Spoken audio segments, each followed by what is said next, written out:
L'Académie professionnelle adventiste EIRA est une école qui essaie de percer au Sud-Soudan.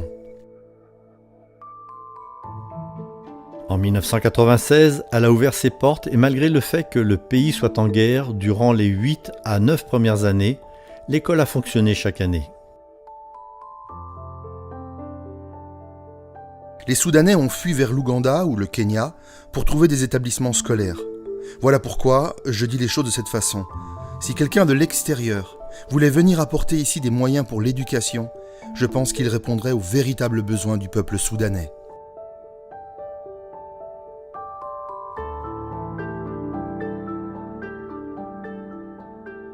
Lowell et Neria Jenks sont venus au Soudan pour mettre en route un programme professionnel pour l'école. Je pense qu'ils se sont rendus compte que nous étions comme des poissons hors de l'eau en venant ici. Apparemment, ils font ce qu'ils peuvent pour que nous nous intégrions et que nous nous sentions bien, comme à la maison.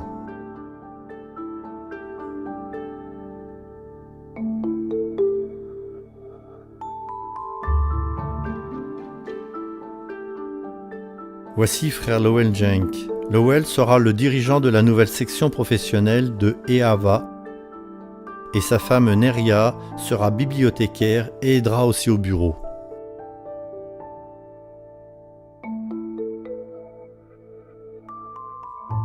Vous avez tout fait pour que nous nous sentions bien accueillis. Nous allons nous sentir chez nous ici. Merci.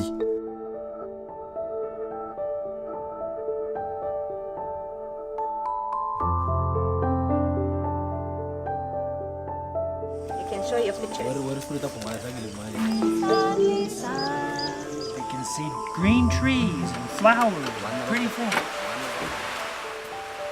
À l'origine, nous avons été envoyés ici pour mettre en œuvre un programme de formation professionnelle. Le nom de cette école est EIRA Adventist Vocational Academy. Mais à part l'enseignement de l'agriculture, rien d'autre n'a été fait. Je ne sais pas combien d'années il a fallu pour qu'un programme professionnel plus officiel soit mis en place. Mais ils veulent venir et faire ce qu'il faut pour que la partie professionnelle incluse dans le nom de l'école devienne davantage une réalité. Avec mon anglais, je dois dire les choses 3, 4 et parfois 5 fois avant qu'ils saisissent ce dont je parle. Nous dessinons un plan général sur le tableau, nous expliquons chaque chose 2 ou 3 fois et utilisons si possible une sorte de DVD de formation ou une vidéo parce que leur compréhension de ce que j'essaye de leur apprendre s'améliore si j'additionne les moyens pour le faire.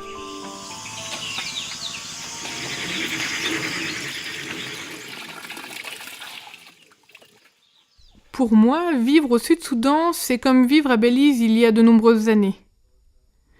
Car là où j'ai grandi, tout se faisait manuellement. Nous n'avions pas d'électricité, aussi nous allions nous coucher dès la tombée du jour, et nous nous levions en même temps que le soleil. C'est en quelque sorte ce que nous faisons ici. La vaisselle. Nous lavons en même temps celle du petit déjeuner et celle de midi, afin d'utiliser le moins d'eau possible.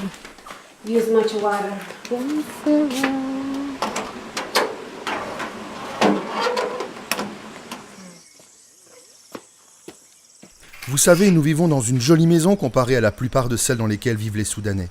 Elle a été construite en briques par un membre d'ADRA. Nous avons un semblant de courant électrique, je pense qu'il doit y avoir une prise dans chaque pièce. Le courant nous est fourni environ 3 heures par nuit de 19h30 à 22h30. Alors pour quelqu'un comme moi qui va au lit à 20h30, je n'en profite pas vraiment, mais de temps en temps. L'eau, nous en récoltons la majeure partie au cours de l'année, grâce à ce qui tombe du toit par des gouttières, et la mettons dans des citernes en plastique. Si nous sommes présents pendant la saison sèche, nous payons une jeune femme pour aller chercher l'eau au trou de forage à environ 6 km. Pour ce qui est des moyens de transport, un missionnaire précédent m'a laissé une motocyclette et je fais quelques trajets avec, excepté pendant la saison des pluies, car les routes sont très glissantes. L'école possède un Land Cruiser et si nous en avons besoin, nous allons jusqu'à la ville de Méridian. Mais pendant des semaines entières, nous ne quittons pas l'école.